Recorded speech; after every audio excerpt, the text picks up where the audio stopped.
اور آج کی انسانیت میں فرق دیکھیے. لڑکیوں کو والدین کی وراثت میں حق کس نے دلایا؟ بھائی کی وراثت میں بہن کو حق کس نے دلایا؟ یہ سب آپ نظر ڈالیے. سب سے زیادہ زور اسلام نے دیا ہے. آئیے قرآن کریم کی اس آیت پر ذرا ایک سرسری نظر دوڑائیں. اس میں صرف مسلمانوں کی عزت کی بات نہیں کر رہا اللہ تبارک و تعالی، پوری انسانیت اور پوری بنی آدم کی عزت اور تکریم کی بات کی جا رہی ہے. وَلَقَدْ كَرَّمْنَا بَنِي آدَمَ وَحَمَلْنَاهُمْ فِي الْبَرِّ وَالْبَحْرِ وَرَزَقْنَاهُمْ مِنَ الطَّيِّبَاتِ وَفَضَّلْنَاهُمْ عَلَى كَثِيرٍ مِّمَّنْ خَلَقْنَا تَفْضِيلًا.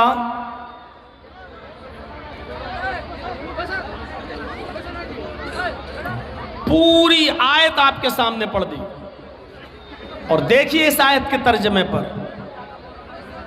وَلَقَدْ كَرَّمْنَا بَنِي آدَمَ، ہم نے بنی آدم کو مکرم بنایا، عزت بخشی. آدم کے ہر بیٹے کو اللہ رب العالمین کہہ رہا ہے کہ ہم نے عزت عطا فرمائی ہے. یہ نہیں کہہ رہا ہے کہ ہم نے مسلمانوں کو عزت دی، کافروں کو ذلیل کیا، یہ نہیں کہہ رہا، بلکہ کیا کہا جا رہا ہے؟ وَلَقَدْ كَرَّمْنَا بَنِي آدَمَ، ہم نے بنی آدم کو، آدم کے ہر بیٹے کو، آدم کی اولاد کو ہم نے عزت دی، یعنی پوری انسانیت کو مکرم بنایا.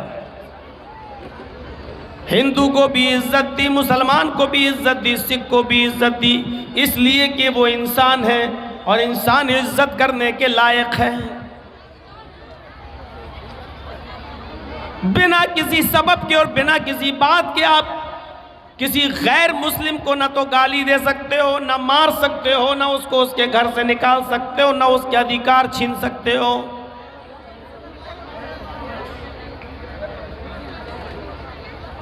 دوسرے ٹکڑے پر غور کیجئے، وَحَمَلْنَاهُمْ فِي الْبَرِّ وَالْبَحْرِ، زمین کے اوپر یا سمندر کے اوپر جو سواریاں چلتی ہیں، سمندر میں پانی کے جہاز، بڑے بڑے شپ، ناؤ، اسٹیمر، اور سڑکوں پر جو سواریاں چلتی ہیں، بسیں ہوں، ٹرینیں ہوں، کاریں ہوں، بیل گاڑیاں ہوں، تانگے ہوں، جو بھی ہو، اللہ کہتا ہے کہ ہم نے سمندر کے اندر بھی اور خشکی کے اوپر بھی ہم نے ان کو سوار کیا ہے. یعنی یہ ساری کی ساری چیزیں ہم نے بنی آدم کے لیے بنائی ہیں، کسی ایک قوم کے لیے نہیں. صرف مسلمان ہی ٹرین میں چل سکتا ہے؟ نہیں، غیر مسلم بھی چلے گا. سمندر کے جہازوں میں صرف مسلمان ہی سفر نہیں کرتا، غیر مسلم بھی سفر کرتا ہے. ہم نے یہ ساری کی ساری چیزیں انسانوں کے لیے بنائی ہیں، انسانوں کو ہم نے عزت دی ہے، اور ہم نے سمندر میں بھی، تری میں بھی اور خشکی میں بھی ہم نے ان کو سوار کیا ہے. کوئی بھید بھاؤ نہیں ہے کسی قدرتی چیز میں، کسی قدرتی چیز میں کوئی بھید بھاؤ نہیں ہے. اللہ نے سورج بنایا ہے، لیکن کوئی قوم یہ نہیں کہہ سکتی کہ یہ سورج پر صرف میرا حق ہے. مسلمان یہ نہیں کہہ سکتے کہ ہمارے رب نے بنایا اس لیے سورج صرف ہمارا ہے. سورج کی روشنی ہندوؤں کو بھی ملتی ہے، مسلمانوں کو بھی ملتی ہے، سکھوں کو بھی ملتی ہے، عیسائیوں کو بھی ملتی ہے، جینیوں کو بھی ملتی ہے. سب اس سے مستفیض ہو رہے ہیں، فائدہ اٹھا رہے ہیں. چاند بنایا، سب اس سے فائدہ اٹھا رہے ہیں. ہوا اللہ رب العالمین نے چلائی، سب اس سے فائدہ اٹھا رہے ہیں. آسمان سے بارش ہوتی ہے، سب اس سے فائدہ اٹھاتے ہیں. ہر کسی کے کھیت میں پانی گرتا ہے، غیر مسلموں کے بھی کھیت میں اور مسلمانوں کے بھی کھیت میں، اس لیے کوئی یہ نہیں کہہ سکتا کہ اس بارش پر صرف میرا ادھیکار ہے، میرا حق ہے۔ غور کیجئے اللہ رب العالمین نے کیا کہا ہے، وَلَقَدْ كَرَّمْنَا بَنِي آدم، ہم نے بنو آدم کو عزت سے نوازا ہے، مکرم بنایا ہے، ہم نے ان کو زمین پر بھی اور سمندر کے اندر بھی ہم نے ان کو سواریاں دی، ہم نے ان کو اٹھایا ہے، ہم نے ان کو سوار کیا ہے۔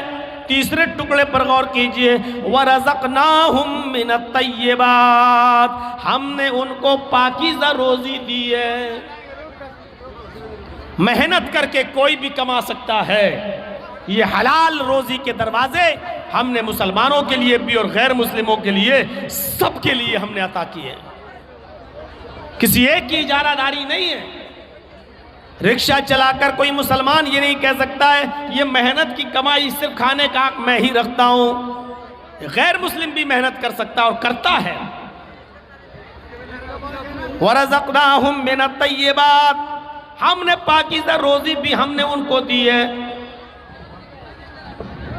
وَفَضَّلْنَاهُمْ عَلَىٰ كَثِيرٍ مِّمَّنْ خَلَقْنَا تَفْضِيلًا، دنیا میں ہم نے جو مخلوقات پیدا کی ہیں، جو مخلوق ہم نے پیدا کیے ہیں، ان تمام مخلوقات میں ہم نے انسانوں کو ہم نے فضیلت عطا فرمائی ہے۔ صرف مسلمانوں کو نہیں کہا، سب کو کہا کہ ہم نے اور دوسری تمام مخلوقات پر ہم نے انسان کو فضیلت عطا کی ہے، سریشٹھا دیا ہے، ایک مقام دیا ہے، ایک درجہ دیا ہے، اور دوسری مخلوقات پر بنو آدم، آدم کے بیٹے، آدم کی اولاد فضیلت رکھتی ہے۔ قرآن کی اس آیت نے انسانیت کا ایسا سبق دیا ہے ہمیں کہ ہم یہ کہہ ہی نہیں سکتے کہ یہ ساری چیزیں صرف مسلمانوں کے لیے ہیں، نہ آپ کسی سے چھین سکتے ہیں۔ غیر مسلم محنت کرتا ہے، اس کا مکان اچھا بن رہا ہے، آپ کو بھی حق ہے کہ آپ اس سے زیادہ محنت کر کے اس سے اچھا مکان بنائیے۔ وہ جتنا کماتا ہے آپ اس سے زیادہ کمائیے، یہ حق تو ہے آپ کو، لیکن کسی سے کوئی چیز چھیننے کا حق اور پاور نہیں ہے۔ عزت اللہ نے سب کو عطا فرمائی ہے۔ جس طرح ہمیں اپنی عزت پیاری ہے ان کو بھی اپنی عزت پیاری ہے، جس طرح ہمیں اپنا گھر مکان پیارا ہے ان کو بھی اپنا گھر مکان پیارا ہے۔ اس لیے جذبات کا احترام کرنا چاہیے، کسی کے جذبات سے نہیں کھیلنا چاہیے۔ قرآن آپ پڑھیں گے تو آپ کو پتہ چلے گا کہ قرآن ساری دنیا کی انسانیت کو ایک خاندان سے جوڑتا ہے، ایک خاندانی بتاتا ہے، آپس میں رشتہ جوڑتا ہے ہمارا۔ اب ادھر کیا ہو گیا؟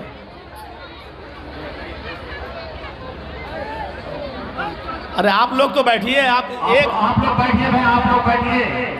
ہمارے جو ذمہ داران ہیں مہیلا پنڈال جائیں اور آپسی مباحثہ کو ختم کریں۔ ہمارے جو ذمہ داران ہیں انہی جائیں گے بھائی، ایکسٹرا آدمی نہیں جائیں گے ادھر۔ آپ لوگ بیٹھیے، آپ لوگ بیٹھیے، آپ لوگ بیٹھیے۔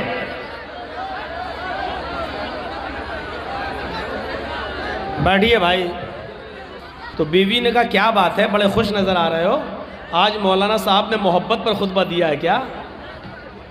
تو امام بیچارہ گھر کا آدمی بولا نہیں، مولانا صاحب نے کہا ہے خطبے میں جو اپنی سب سے بڑی مصیبت کو خوشی خوشی اٹھائے گا وہ سیدھے جنت میں جائے گا۔ تو ہم سب سے بڑی مصیبت کو خوشی خوشی اٹھا رہے ہیں تاکہ جنت میں چلے جائیں۔ تو شوہر پریشان ہے اپنی بیویوں سے، اور آپ نے جلسے میں اتنا پاس عورتوں کا رکھ دیا ہے۔ پورے جلسے میں اپنی چپل دکھا رہی ہوں گی، ساڑی دکھا رہی ہوں گی، چوڑیاں دکھا رہی ہوں گی، اور دکان بتا رہی ہوں گی ہم کہاں سے خرید کے لائے۔ ان کو جلسے میں آپ نے اتنا قریب کر دیا۔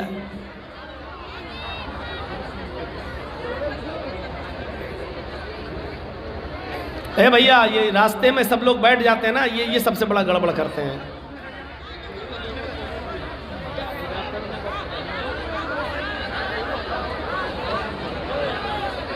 بیٹھ جائیے یا جائیے، یا تو بیٹھیے یا جائیے یہاں سے۔ تو انسانیت کا ایک سبق پڑھایا ہے اسلام نے۔ قرآن کی دوسری آیت پیش کرنے جا رہا ہوں آپ کے سامنے۔ اس آیت کو آپ دیکھیں گے تو پتہ چلے گا کہ پوری دنیا کی انسانیت کو ایک خاندان سے جوڑ رہا ہے اسلام۔ یا ایھا الناس انا خلقناکم من ذکر و انثی وجعلناکم شعوبا وقبائل لتعارفوا ان اکرمکم عند اللہ اتقاکم۔ اس سے بڑی انسانیت کہاں ملے گی؟ دنیا کے سارے دھرم خالی ہیں، باسودیو کٹمبس کہنے والے بہت ملیں گے، ساری دنیا ایک خاندان کی طرح ہے۔ لیکن دیکھ لیجئے یو پی کے چناؤ میں اور یو پی کے الیکشن میں جو اکثریت ہے وہ اقلیت کو انسان مانتی ہی نہیں ہے۔ پورا کا پورا چناؤ کا پرچار اسی پر کیا جاتا ہے کہ ہم ہی انسان ہیں، دوسرا انسان ہے ہی نہیں۔ اور دھرم یہ کہتا ہے کہ سب ایک خاندان کی طرح ہے۔ اسلام نے ساری دنیا کے لوگوں کو کیسے جوڑا؟ یا ایھا الناس، ہے سمپورن جگت کی مانو ذاتی، ہے ساری دنیا کے انسانوں، مسلمانوں نہیں، ہے ساری دنیا کے انسانوں۔ انا خلقناکم من ذکر و انثی، ہم نے تم کو ایک ہی مرد اور ایک ہی عورت سے پیدا کیا ہے۔ ہم نے تم کو ایک ہی مرد اور ایک ہی عورت سے جنما ہے۔ تمہارا باپ ایک ہے اور تمہاری ماں ایک ہے۔ دیکھیے کیسا خاندان بنا دیا ہے۔ تم سب ایک ہی باپ کے بیٹے ہو، ایک ہی ماں کے بیٹے ہو، تم سب کا باپ ایک ہے، تم سب کی ماں ایک ہے۔ تمہارا باپ آدم، تمہاری ماں حوا، تمہارا باپ آشو اور تمہاری ماں ہیووتی شتروپا، تم سب ایک ہی آشو اور شتروپا کی سنتان ہو، آدم کے بیٹے ہو اور حوا کے بیٹے ہو، یعنی تم سب آپس میں بھائی بھائی ہو۔ اب کیا رہ جاتا ہے؟ اس آیت کے بعد انسانیت کا اور اعلیٰ مقام کہاں سے پیش کیا جائے؟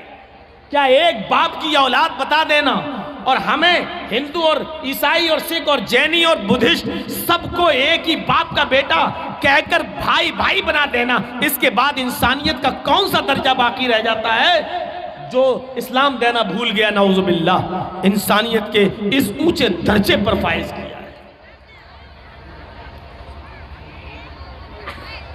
پڑھیے پورا قرآن اور پڑھیے محمد رسول اللہ صلی اللہ علیہ وسلم کی تعلیمات، تو آپ دیکھیں گے اس میں انسانیت کے لیے کتنی تعلیمات بھری پڑی ہیں۔ فرمایا اللہ کے نبی صلی اللہ علیہ وسلم نے، جب تم سڑک پر چل رہے ہو اور راستے میں کوئی تکلیف دہ چیز پڑی ہوئی ہے تو اس تکلیف دہ چیز کو ہٹانا تمہاری ذمہ داری بن جاتی ہے، بلکہ ذمہ داری ہی نہیں، تمہارا فرض بن جاتا ہے، بلکہ یہ تمہارے ایمان سے جڑی ہوئی ایک چیز ہے کہ اس تکلیف دہ چیز کو ہٹا دو۔ جس کے اندر جتنا مضبوط ایمان ہوگا وہ تکلیف دہ چیز کو اتنا زیادہ ہٹائے گا۔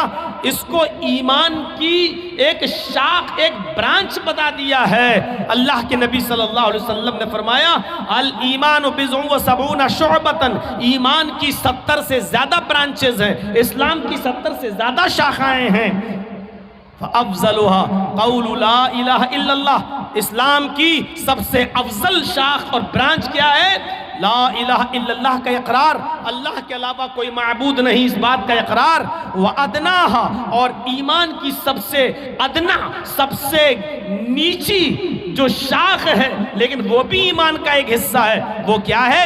اماطۃ الاذى عن الطریق، راستے میں کانٹا پڑا ہے، یہ مت دیکھو، یہاں سے ہندو گزرے گا چبے چبنے دو، کوئی پتھر پڑا ہے ہندو ٹکرائے گا گرنے دو، یہاں تو مسلمان کی بستی ہی نہیں ہے، ہندو کا سر پھوٹے گا پھوٹنے دو، جینی کا پھوٹے گا پھوٹنے دو، سکھ کا پھوٹے گا پھوٹنے دو، میرے باپ کا کیا جا رہا ہے؟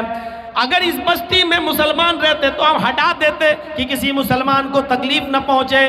اسلام کیا کہہ رہا ہے؟ محمد رسول اللہ کیا فرما رہے ہیں؟ آپ نے فرمایا نہیں تمہیں اس پتھر کو وہاں سے ہٹانا پڑے گا، چاہے ہندو گزر رہا ہو یا مسلمان، سکھ گزر رہا ہو یا عیسائی، جینی گزر رہا ہو یا بدھسٹ، یہ انسانیت تمہارے اندر ہونا چاہیے، یہ ایمان کا ایک حصہ ہے۔ اس تکلیف دہ چیز کو، کیلے کے چھلکے کو، کانٹے کو، اس پتھر کو یا اور کوئی چیز وہاں پڑی ہوئی ہے جس سے انسان کو تکلیف پہنچ سکتی ہو، اس کو ہٹا دینا ایمان کا ایک حصہ ہے، ایمان کی ایک شاخ ہے۔ لہذا اس تکلیف دہ چیز کو ہٹائیے، یہ تعلیم بھری پڑی ہے اسلام کے اندر۔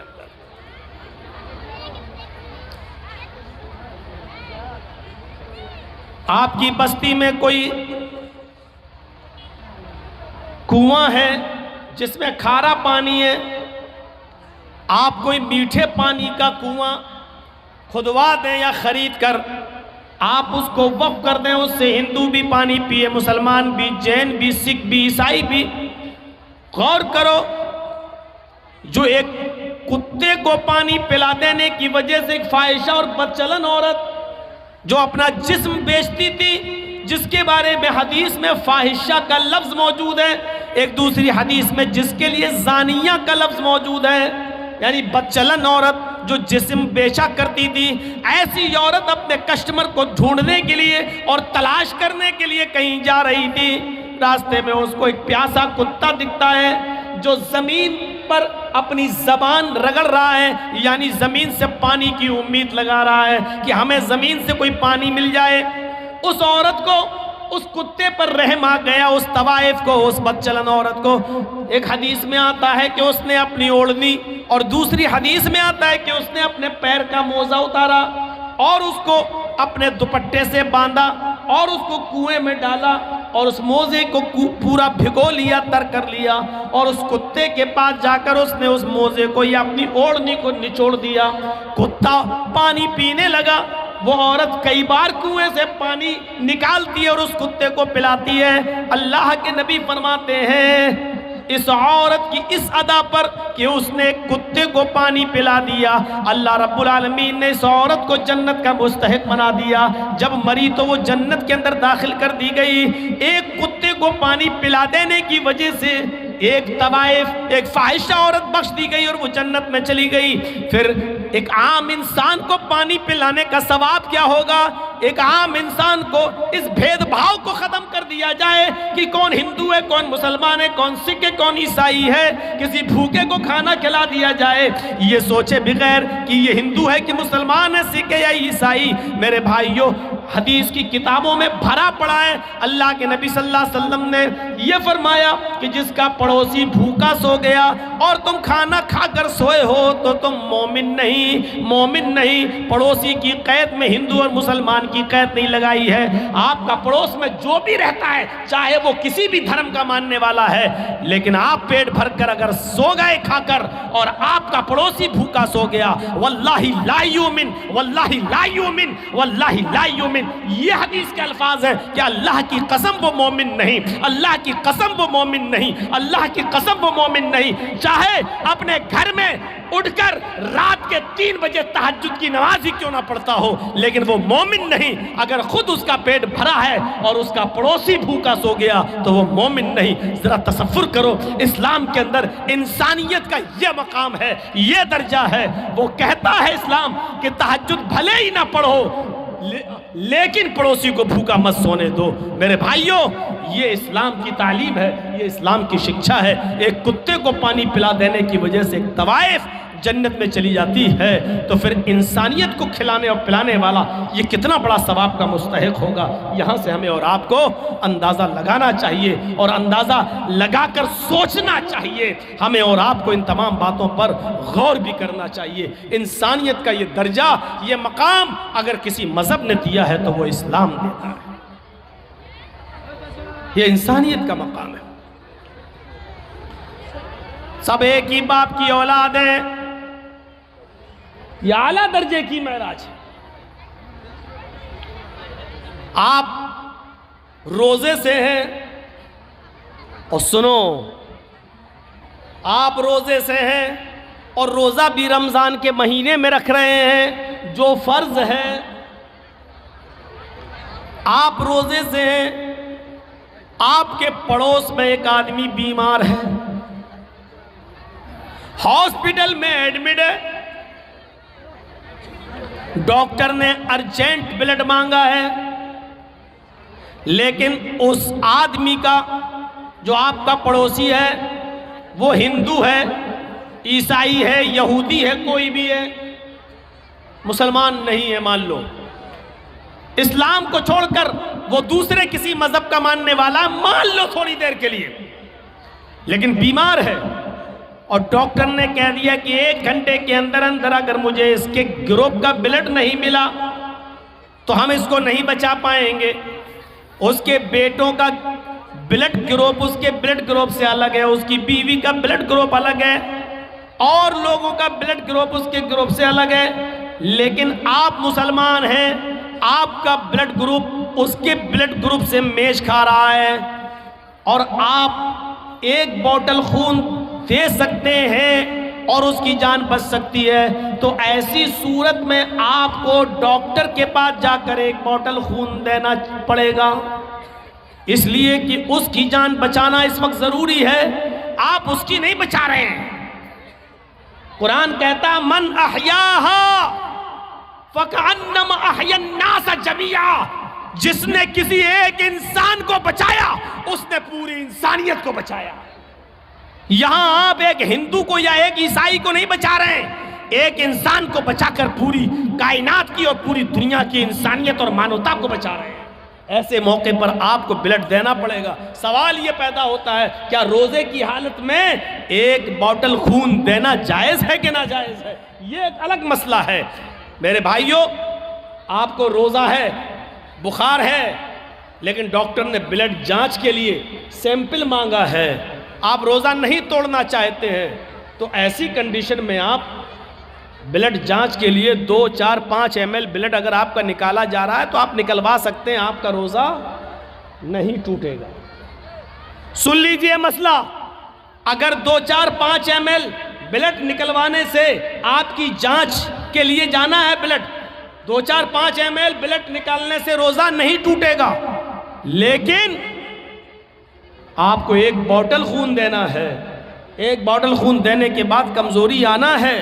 کمزوری جب آتی ہے تو بلڈ نکالنے والے آپ کے ہاتھ میں پہلے ایک بال پکڑا دیتے ہیں تاکہ خون کا سرکولیشن بنا رہے, اور آپ ایسے ایسے بال دباتے رہیں گے اور بلڈ نکلتا رہے گا, اور بلڈ نکالنے کے بعد 1 بوتل خون دینے کے بعد پھر آپ کو 2 بسکٹ, چائے یا کوئی جوس پلایا جاتا ہے. یہ ہر ہاسپٹل کا ایک نیم ہے. لہٰذا ایسی صورت میں آپ روزے سے ہیں تو آپ کا وہ بلڈ لے گا نہیں, وہ آپ کو کہے گا کہ پہلے آپ روزہ توڑیے, کچھ کھائیے, کیونکہ بلڈ نکلنے سے آپ کو اور کمزوری پیدا ہو جائے گی. اسلام یہاں آپ کو اجازت دیتا ہے کہ ایک غیر مسلم کی جان بچانے کے لیے آپ کو اگر روزہ توڑنا پڑ رہا ہے تو روزہ توڑ دیجئے. یہ روزے کی قضا تو بعد میں ہو جائے گی, لیکن اگر یہ مر گیا تو دوبارہ زندہ نہیں ہو پائے گا. اس لیے اس کو بچانا, روزہ رکھنے اس وقت توڑ دینا بہتر ہے, اس کو بچانا زیادہ ضروری ہے. لہٰذا اسلام یہاں آپ کو اجازت دیتا ہے کہ غیر مسلم کی جان بچانے کے لیے روزہ توڑ دو. اس سے بڑا درجہ انسانیت کا اور کیا ہو. وہ سوچیں جو موب لنچنگ کر کے درختوں سے باندھ کر جے شری رام کے نعرے لگوا کر جو ایک انسان کی جان لے لیتے ہیں, وہ سوچیں کہ وہ کس دھرم کے پاسدار ہیں اور کس دھرم کی رکشا کر رہے ہیں وہ. اور وہ بھی سوچیں جو بنا کسی غلطی کے کسی کو پکڑ کر اللہ اکبر کا نعرہ لگا کر اس کی گردن کو کاٹ دیتے ہیں اور اڑا دیتے ہیں اور سمجھتے ہیں کہ ہم نے بہت بڑا جہاد کر دیا ہے. وہ سوچیں کہ انسانیت کا احترام تو یہ اسلام نے پیش کیا ہے کہ روزہ توڑ دو لیکن دوسرے کی جان بچا لو. اگر تمہارا بلڈ اس کے بلڈ سے مل رہا ہے تو آپ بلڈ دو اور اس انسان کی جان بچاؤ, اس لیے کہ انسانیت کو آپ بچا رہے ہیں. ایک انسان کو نہیں بلکہ ساری کائنات کے انسان کو آپ بچا رہے ہیں. یہ ہے اسلام کا درس, یہ ہے اسلام کی تعلیم, یہ ہے اسلام کی شکشا, یہ ہے اسلام کا میرے بھائیوں نظریہ. اس سے بڑی انسانیت اور کیا ہو سکتی ہے. ایک اور چیز پر غور کیجیے آپ. جاؤ بیٹا جاؤ, جلدی جاؤ, آپ کی بیوی انتظار کر رہی ہے گھر پہ.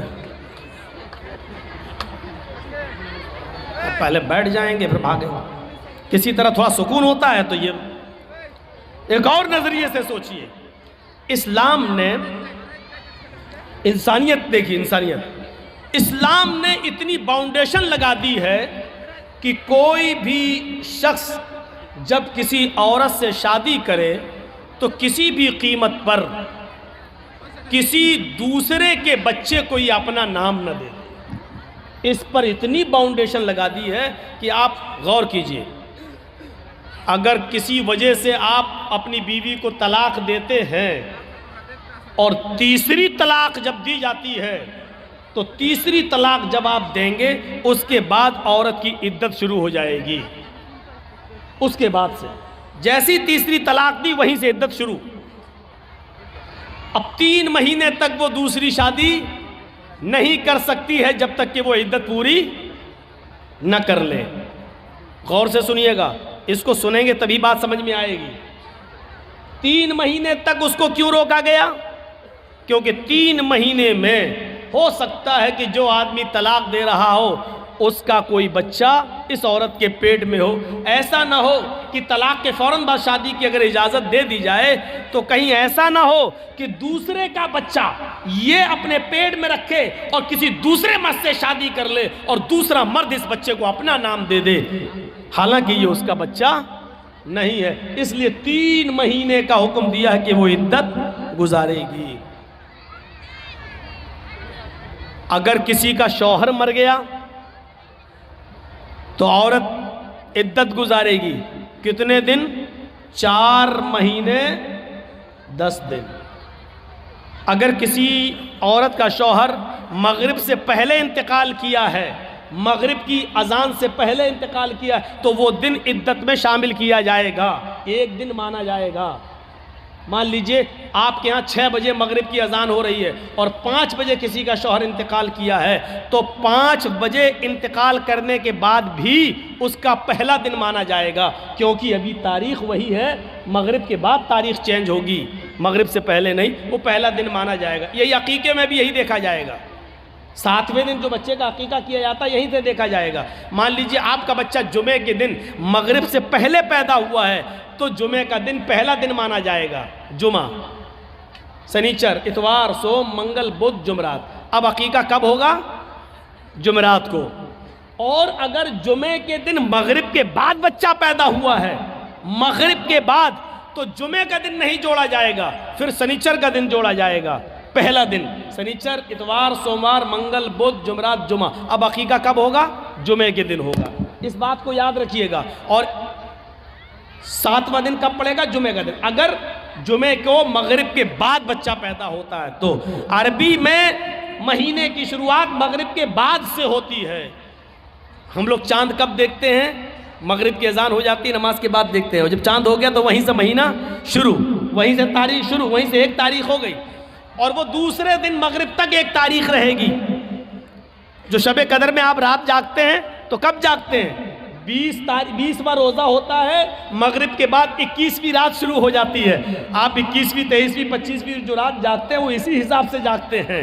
تو میرے بھائیوں, عورت اگر 5 بجے اس کا شوہر ختم ہوا ہے تو وہ پہلا دن مانا جائے گا عورت کا 1 دن. اس کے بعد 4 مہینے اور 10 دن. یہ 4 مہینے 10 دن عورت کی عدت کے دن کیوں شمار کیے گئے آپ کو معلوم ہے؟ تاکہ مرے ہوئے آدمی کا حمل اس عورت کے پیٹ میں نہ ہو سکتا ہے کہ وہ چھپا رہی ہو, حمل پیٹ میں نہ ہو. 4 مہینے 10 دن کی مدت بہت ہو گئی ہے.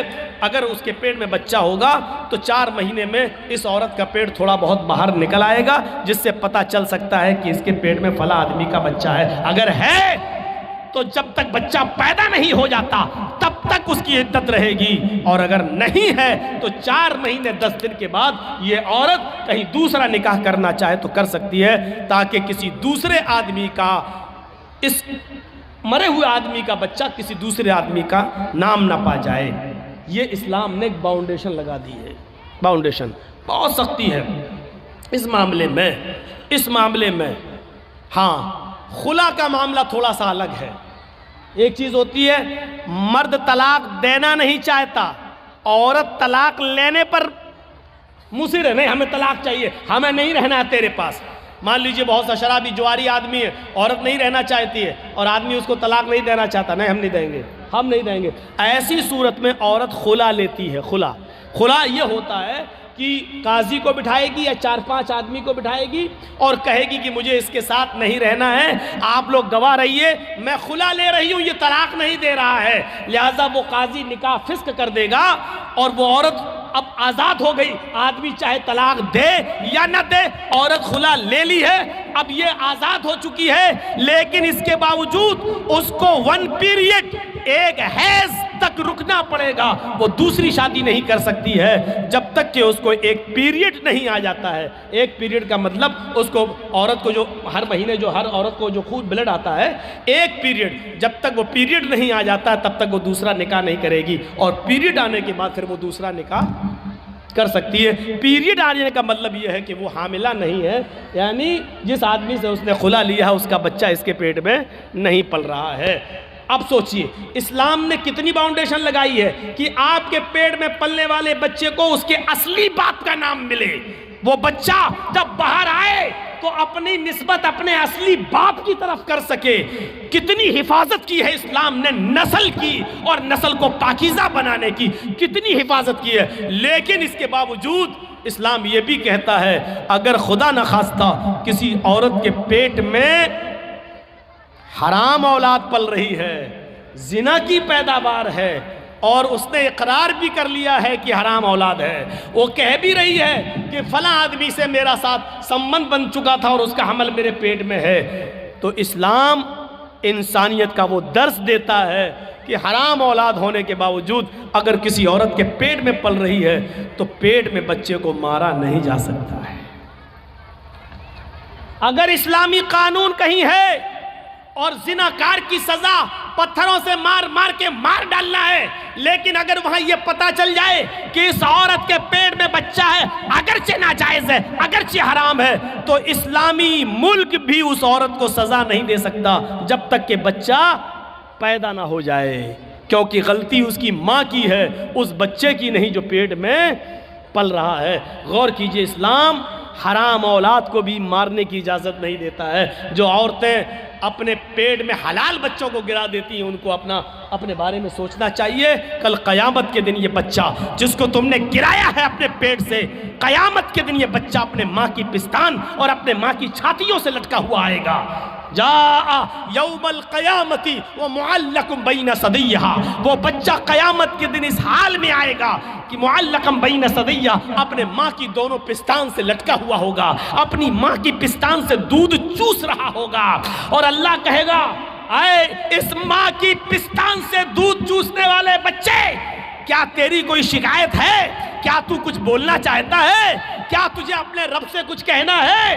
اللہ اس کو زبان دے گا۔ وہ چھوٹا سا بچہ جو اپنے ماں کی پستان سے دودھ چوس رہا ہوگا اپنی زبان ہٹائے گا، اپنا منہ ہٹائے گا، یقول، اور اللہ سے شکایت کرے گا، یا ربی ہاذہ امی قدلتنی، اللہ یہ میری ماں ہے جس کا دودھ میں پی رہا ہوں، جس کی پستان سے میں لٹکا ہوا ہوں، اللہ یہ میری ماں ہے جس نے دنیا میں مجھے مار ڈالا تھا، اللہ یہ میری ماں ہے جس نے دنیا میں مجھے قتل کر دیا تھا، ہاذہ امی قتلتنی، اللہ یہ میری ماں ہے جس نے دنیا میں مجھے مار ڈالا تھا، اللہ یہ میری ماں ہے جس نے دنیا میں مجھے قتل کر ڈالا تھا، اے اللہ یہ دنیا میں میری نہ ہوئی تو اس کا مت ہو، اس کو بھی تو جہنم میں پھینک دے۔ اللہ رب العالمین پھر اس عورت کو جس نے دنیا میں اپنے بچے کا مرڈر کیا بنا کسی غلطی کے، بنا کسی پریشانی کے، اس نے یہ سوچ کر کہ 3 لڑکیاں پہلے سے، چوتھا بھی میری لڑکی ہے،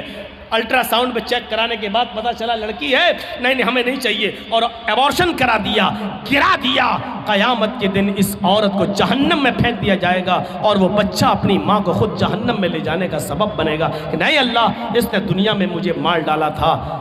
اسلام تو حرام اور ناجائز اولاد بھی گرانے کی اجازت نہیں دیتا ہے۔ یہ انسانیت کا احترام ہے، انسانیت کا احترام۔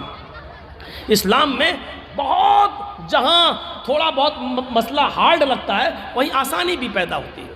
مان لیجئے رمضان کا مہینہ اور 20 روزے گزر چکے ہیں، آج کوئی ہندو ہے یا کوئی عیسائی مسلمان ہو رہا ہے اور وہ 20ویں روزے کو مسلمان ہوا، تو اب وہ روزہ کب سے رکھے گا؟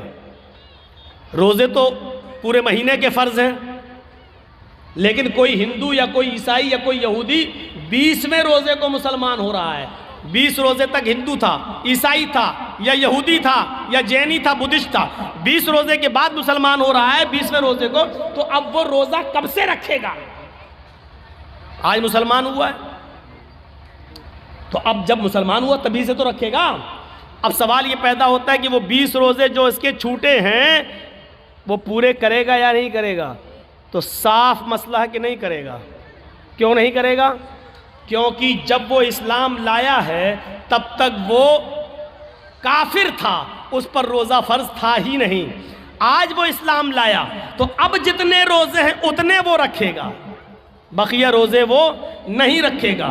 اس لیے نہیں رکھے گا کیونکہ اس وقت اس کے اوپر روزے فرض تھے ہی نہیں۔ کتنے روزے رکھے گا؟ جتنے باقی ہیں۔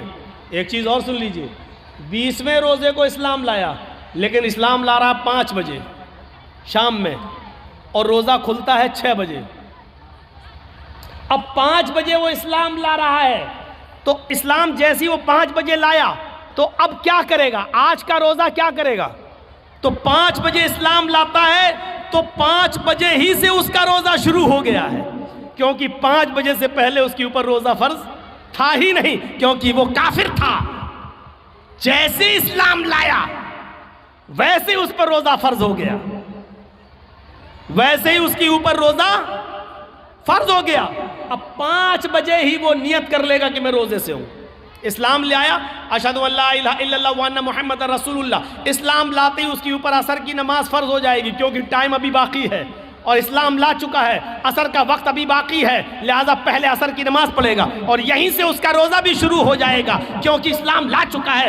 جب سے اسلام لایا یہیں سے روزہ شروع، اور 6 بجے وہ روزہ سب لوگوں کے ساتھ کھول لے گا اور اس کا یہ ایک روزہ مانا جائے گا، یہ ایک روزہ مانا جائے گا۔ یہ آسانی بھی ہے، یہ آسانی بھی ہے۔ اسلام مشکل نہیں ہے، لوگوں نے اس کو مشکل بنا دیا ہے۔ کیا وہ لوگ صحابہ نمازیں نہیں پڑھتے تھے؟ کیا وہ روزے نہیں رکھتے تھے؟ مشکل بنا دیا ہے۔ فجر میں نہیں اٹھ پا رہے ہیں صاحب، کیوں؟ اب رات میں 1 بجے جرجی صاحب کو ٹائم ملے گا، 3 بجے تک جلسہ چلے گا، پھر آدمی یہاں سے جائے گا، تھوڑی دیر کمر سیدھی کرے گا، فجر میں اٹھے گا؟ نہیں اٹھ پائے گا، کلیئر ہے۔ لیکن یاد رکھیے مولانا جرجیز کا جلسہ، اور اس جلسے میں 2:30 بجے 3 بجے تک جاگ لینا، اور اس جاگ لینے کے بعد صبح فجر کی نماز میں نہ آنا، یہ دلیل نہیں ہے اس بات کی کہ آپ کا جلسہ کامیاب ہو گیا ہے، یا یہ عذر نہیں ہوگا کہ میں جلسہ سننے کی وجہ سے رات میں جاگ لیا اس لیے فجر میں ہم نہیں اٹھ پائے۔ جلسہ کرانا فرض نہیں تھا، فجر کی نماز پڑھنا فرض تھا۔ آپ نے ایک فرض کو چھوڑا اس کام کے لیے جو آپ کے اوپر فرض ہی نہیں تھا۔ میرے بھائیوں، یہاں سے یہ میسج لے کے اٹھیے گا، یہ پیغام لے کے اٹھیے گا، یہ تصور لے کے اٹھیے گا۔ تو انسانیت یہ ہوتی ہے، انسانیت۔ تو یا ایھا الناس انا خلقناکم من ذکر